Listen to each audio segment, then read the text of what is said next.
pertumbuhan ekonomi dan masukan-masukan lain, yang kemudian rapat koordinasi ini juga dihadiri oleh Deputi Gubernur Bank Indonesia dari Kementerian Keuangan dan kemudian dari pimpinan DPR serta anggota Komisi 11 serta dari Kementerian SDM beserta Pertamina dan Pertagas yang pada hari ini juga sudah menyampaikan beberapa solusi tentang beberapa hal yang belakangan ini kemudian terjadi.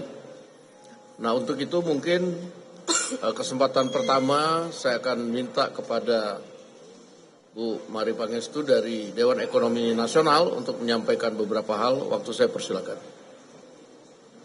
Terima kasih Pak Dasko. Selamat siang kepada rekan-rekan media. Kami sebagai Dewan Ekonomi Nasional diundang oleh Pak Dasko ke DPR untuk memberi paparan terkait keadaan ekonomi terkini maupun bagaimana sebaiknya kita melakukan respons terhadap berbagai perkembangan global maupun domestik. Dan apa yang kami paparkan memang juga sudah kami paparkan 2-3 minggu yang lalu kepada Bapak Presiden.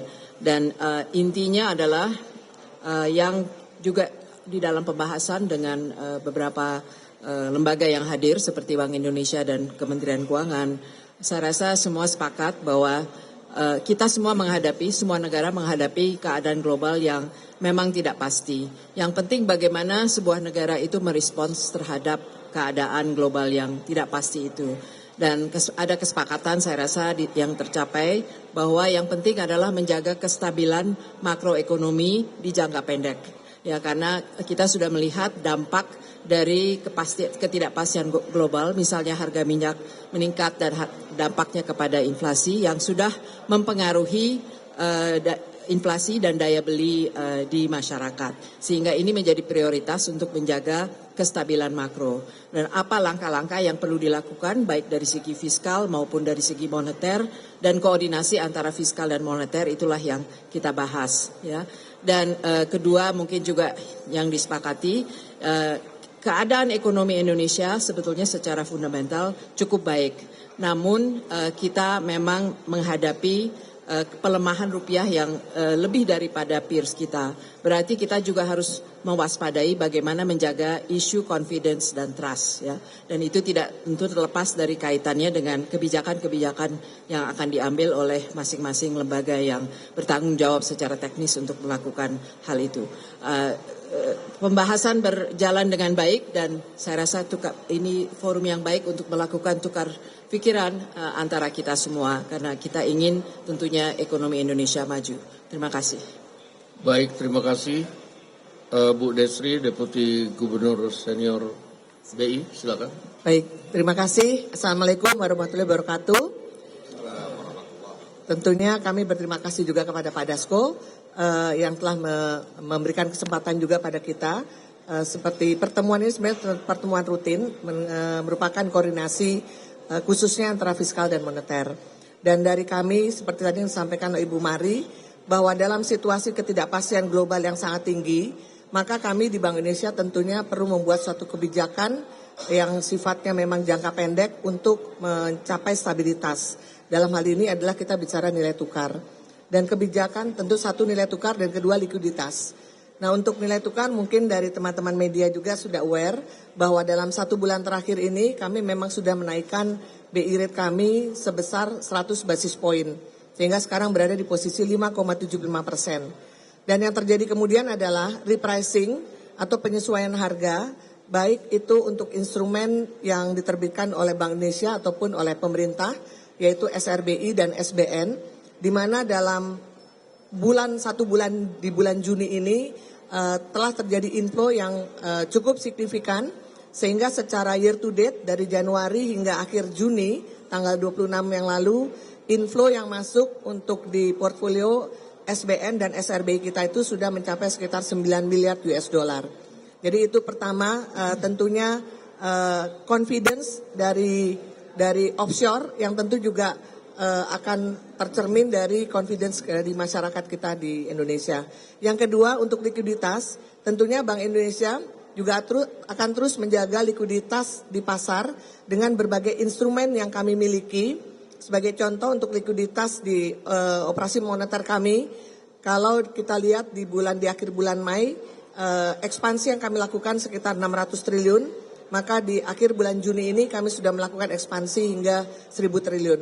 Khusus itu untuk menjaga likuiditas agar tidak terjadi gejolak harga di pasar uang dan pasar falas kita. Demikian mungkin yang kami bisa sampaikan. Terima kasih, Pak. Terima kasih Bu Desri.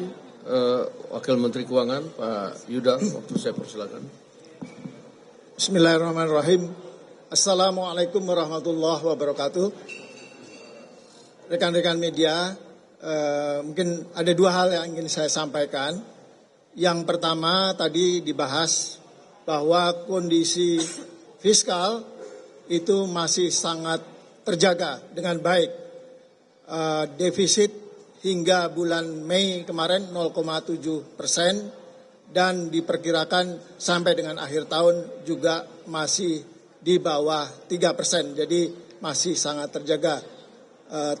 Pajak juga tumbuh dengan baik 19,1% dan juga dari sisi belanja juga masih di atas 30%. Yang kedua, tadi juga banyak dibahas, tadi yang seperti disampaikan oleh Bu Destri, adalah koordinasi antara anggota KSSK, termasuk antara Bank Indonesia dengan Kementerian Keuangan. Khususnya yang terkait dengan penempatan dana pemerintah di perbankan. Setelah dievaluasi, diambil kesimpulan bahwa dana pemerintah di perbankan akan dikembalikan lagi, yang kemarin 281 triliun akan dikembalikan lagi 281 triliun dan diperpanjang hingga akhir 2026, Desember 2026. Di samping itu ada tambahan 100 triliun sebagai standby in case diperlukan dan memang perbankan masih memerlukan likuiditas untuk menyalurkan kredit. Karena informasi dari perbankan, permintaan kredit itu masih cukup tinggi, tetapi likuiditas perlu dijaga agar bank bisa menyalurkan pertumbuhan kredit dan diperkirakan kemarin di bulan Mei kredit tumbuh 11,5%. Kami harapkan pertumbuhan kredit juga masih double digit di dalam bulan-bulan ke depan. Oleh sebab itu likuiditas memang benar-benar harus tetap terjaga di perbankan. Terima kasih. Baik, terima kasih. Ini ada kabar bagus, Pak Menteri SDM, silakan. Baik, terima kasih Pak Dasko dan pimpinan Dewan, Bapak Ibu semua yang saya hormati, teman-teman media. Hari ini kita melakukan rapat koordinasi dalam rangka merespon dari berbagai dinamika geopolitik yang dikaitkan dengan kebijakan untuk mempertahankan ekonomi nasional kita, khususnya di sektor gas. Bapak Ibu semua, dalam waktu hampir 10 hari terakhir, kami menerima aspirasi dari asosiasi pelaku industri, dari sektor keramik dan beberapa industri lain, termasuk dari KSPI. Atas dasar koordinasi yang baik dengan pimpinan DPR, Pak Dasko dan pemerintah, telah kita merumuskan beberapa langkah-langkah solutif untuk mengatasi masalah yang dihadapi oleh teman-teman industri. Pertama adalah kami berpandangan memastikan keberlanjutan lapangan pekerjaan itu merupakan bagian daripada tanggung jawab pemerintah. Dalam menindaklanjuti pikiran tersebut, maka untuk gas, kita tahu bahwa harga gas dunia lagi melambung. Kita membagi menjadi 3 tahap. Yang pertama untuk HGBT tetap di angka 6,5 sampai dengan 7 dolar per MMBTU. Dan ini adalah rapat kilat kami dengan Pertamina, dengan Pak Simon dan Pak Arief sebagai Direktur PGN. Memang ini tidak mengenakan semuanya, tapi kita harus ikat pinggang untuk menyelamatkan lapangan pekerjaan. Sekali lagi saya sampaikan bahwa untuk HGBT di 6,5 sampai dengan 7 dolar. Untuk gas pipa industri yang non HGBT tetapi industrinya atau kilangnya, sumurnya ada di wilayah Jawa, itu tetap di angka 9,6 dolar per MMBTU. Yang terjadi sekarang itu adalah karena terjadi penurunan produksi dari kilang-kilang kita yang ada di Jawa Barat. Jawa Timur nggak ada isu. Di daerah Barat yang mengcover Jawa Barat, Banten, dan DKI, maka yang terjadi adalah mempergunakan LNG. LNG ini diambil dari wilayah Papua, Sulawesi, Kalimantan, dan beberapa daerah luar Jawa lainnya. Kemudian harganya naik sampai dengan harga di pasaran itu 20 sampai dengan 23 dolar per mm. Itulah yang menjadi penyebab kenapa teman-teman dari sektor industri meminta pemerintah harus turun tangan.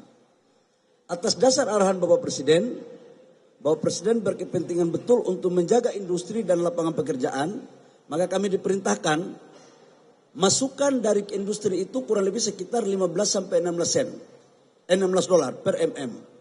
Tapi setelah kita menghitung dan kami sudah pergi ke Bapak Presiden, diturunkan menjadi 13 dolar per mm. Jadi dari 20 sampai 23 dolar per mm, sekarang diturunkan menjadi 13. Teman-teman semua, kenapa ini terjadi?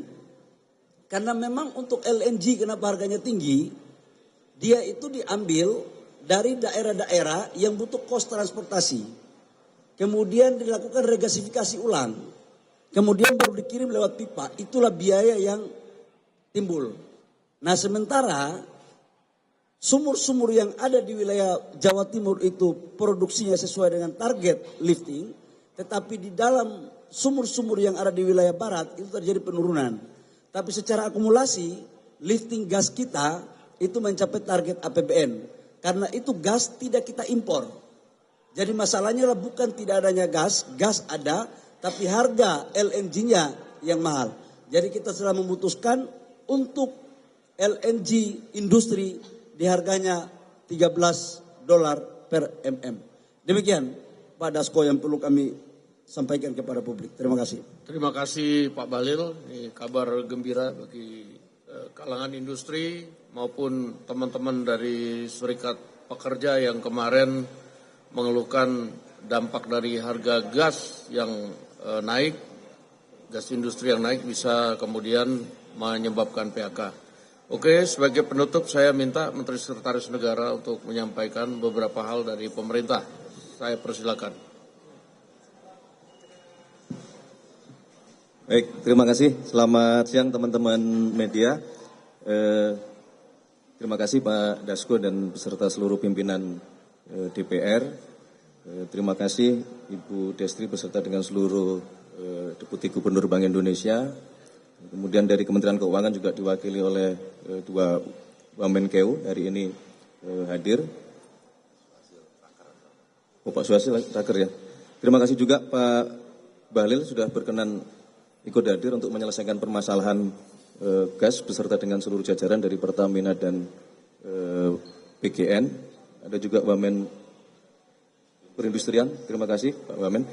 Baik teman-teman, jadi hari ini sebagaimana biasanya para penanggung jawab perekonomian berkoordinasi dan hari ini cukup lengkap karena juga ikut dihadiri oleh teman-teman dari DEN yang memberikan pandangan maupun saran-saran dan memang karena ini kebetulan juga sedang berlangsung Piala Dunia, ibarat tim sepak bola mengurusi ekonomi juga bagaikan tim sepak bola yang semua harus saling berkoordinasi semua saling memberi masukan bagaimana mengambil kebijakan-kebijakan mulai dari makro, mulai dari fiskalnya sampai kepada sektor real yang kita hadapi di lapangan. Salah satu contohnya adalah berkenaan dengan masalah kebutuhan gas untuk industri kita. Jadi sekali lagi terima kasih Pak Dasko beserta dengan Bapak Ibu semuanya. Kita berharap koordinasi ini dapat terus kita tingkatkan untuk memastikan seluruh perekonomian dapat berjalan sesuai dengan yang kita harapkan. Demikian yang dapat kami sampaikan. Terima kasih Pak Dasko, terima kasih untuk semuanya. Baik, terima kasih semua atas kehadiran pada rapat koordinasi pada hari ini. Juga teman-teman media terima kasih atas waktunya. Wassalamualaikum warahmatullahi wabarakatuh. Waalaikumsalam.